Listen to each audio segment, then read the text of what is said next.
ओम नमः शिवाय।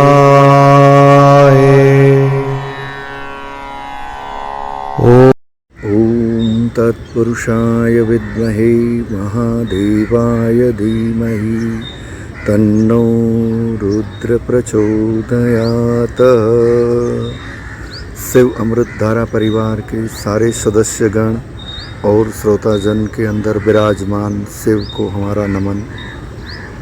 यात्रा जीव से शिव तक की एक अकल्पनीय यात्रा पे चलते हुए आइए हम और आप मिलके शिव का दिया हुआ वो ज्ञान बड़े ही सरल तरीके से सीखते हुए अपने जीवन को बड़ा सरल बनाएं।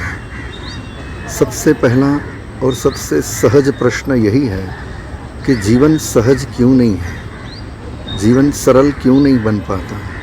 हर एक व्यक्ति, हर एक इंसान यही चाहता है कि उसकी जीवन की यात्रा बिल्कुल सरल हो, सहज हो और वो सारी चीज़ें, वो सारी भौतिकताएं और सारे आध्यात्मिकता को भी प्राप्त करते हुए अपने जीवन को सरल बनाए। मगर एक अविस्मरणीय बात ये है कि जीवन इतना सरल हो नहीं पाता, जबकि जीवन जितना सरल होगा उतनी ही जीवन की यात्रा जो है वो सुगम होती चली जाएगी। शिव और सप्तऋषियों का ये संवाद हमें बहुत सरल तरीके से समझाता है कि सरल जीवन जीने की मूलभूत व्याख्या क्या है। आइए हम सीखते हैं और समझते हैं। शिव ने जो कहा है वो ये है कि अगर आपका जीवन सरल होगा, सहज होगा, तो जीवन के प्रति आने वाले सारे कष्ट, सारे बाधाओं को आप बिल्कुल साहजिक तरीके से समझते हुए उससे पार हो जाएंगे। और जीवन सरल और सहज कैसे होगा, इसके लिए बहुत ही सूक्ष्म, बहुत ही सरल एक सुंदर व्याख्या शिव ने दी है कि हम और आप जितना मिलते हुए कुदरत के नियमों का पालन करेंगे, उसके विपरीत न जाते हुए, कुदरत ने जो आपको और हमें दिया है उसके अंदर कुछ नियम हैं, उस सरल नियमों को अगर हम समझें और उसका पालन करते हुए आगे बढ़ते जाएं, तो जीवन में आने वाली समस्याएं, बाधाएं, ये हम अपने तरीके से बहुत सरल तरीके से समझते हुए उससे पार हो सकते हैं। जैसे कि कोई भी प्रश्न वो बिना उत्तर के होता ही नहीं है, ये एक बड़ी सरल व्याख्या है। कभी भी कोई भी प्रश्न उत्तर के बिना प्रकट या प्रागट्य होता ही नहीं है, मगर हम उस समस्याओं में इतने उलझ जाते हैं, इतने व्यन्न हो जाते हैं कि हम उसके पीछे छुपे हुए उस उत्तर को देख नहीं पाते, ढूंढ नहीं सकते।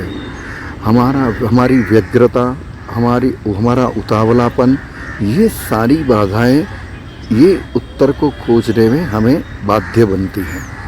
तो जब तक हमारा चित्त शांत नहीं होता, जब तक हमारा मन स्थिर शांत नहीं होता, तब तक हम इस बाधाओं को समझ ही नहीं पाएंगे। मनस्थिति, परिस्थिति, आर्थिक स्थिति, ये सारे शब्द को अगर हम समझें बिल्कुल सरल तरीके से, तो हमें एक चीज़ इसमें समझ में आती है और वो यह है कि यह एक स्थिति है, ये कोई प्रॉब्लम नहीं है, ये कोई परमानेंट, ये कोई बिल्कुल स्थित किया गया कोई ऐसा काल नहीं है। ये एक सहज स्थिति है जिसका निर्माण हुआ है और ये स्थिति जो है वो बदलती रहती है। तो बदलती स्थितियों में अपने आप को ढालना, अपने आप को संभालना और अपने आप में एक आत्मविश्वास को पैदा करना, यही तो हम जीवन जीने की कला में आज सीखने जा रहे हैं। बड़ा ही सुंदर और बड़ी ही प्यारी बात है परिस्थिति। यहाँ पे स्थिति शब्द पे हम गौर करते हैं। स्थिति शब्द का अर्थ होता है स्थित होना। किसी जगह हम स्थित हो जाते हैं, कहीं से हम रुक जाते हैं और वही रुकाव हमारी ज़िंदगी के अंदर तनाव, प्रॉब्लम जिसको हम बोलते हैं, स्थिति को पैदा करता है।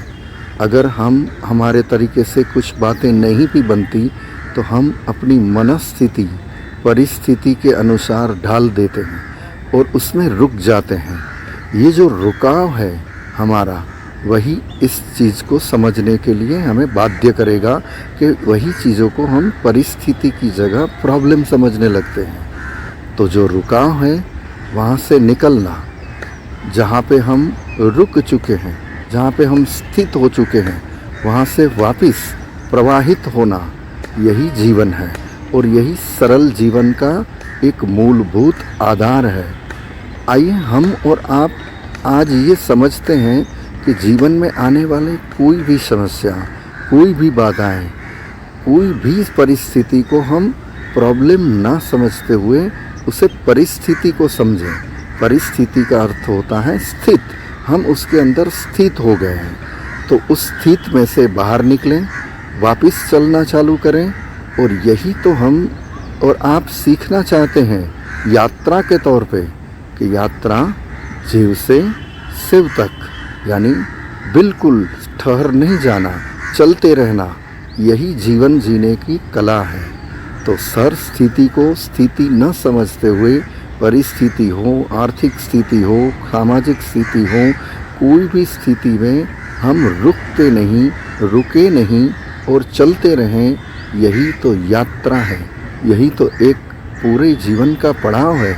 और यही हमें सिखाता है यात्रा जीव से शिव तक। ओम नमः शिवाय, ओम नमः शिवाय, ओम नमः शिवाय।